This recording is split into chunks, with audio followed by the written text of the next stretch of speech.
चढ़त कार्तिक वाए सुगना जानी जइह तुही बाग जानी जइह तुही बाग छठी मैया हैं नाई हरवा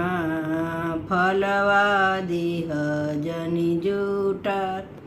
फलवा दीह जनि जूठार छठी मैया हैं नाई हरवा फलवा दीह जनि जूठार फलवा दीह जनि जूठार नारियर जे फरेला घवद से सुगा ठोड़ जनि लगाय सुगा ठोड़ जनि लगाय केलावा जे फरेला घवद से सुगा ठोड़ जनि लगाय सुगा ठोड़ जनि लगाय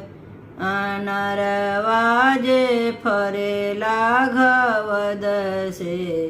सुगा ठोड़ जनि लगाय सुगा ठोड़ जनि लगाय अमरुदवा जे फरेला घवद से सुगा ठोड़ जनि लगाय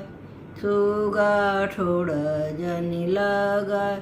सजी फलवा जे फरेला घवद से सुगा ठोड़ जनि लगाय सुगा ठोड़ जनि लगाय पेनीना बालमुजी पियरिया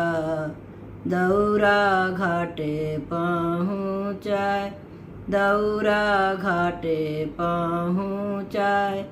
पेनीना बालमुजी पियरिया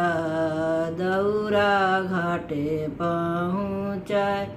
दौरा घाटे पहुँचाय पेनीना देवर जी पियरिया उखिया घाटे पहुँचाय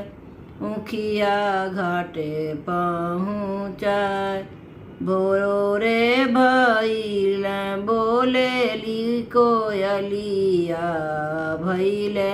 अर्घा कबेर भइले अर्घा कबेर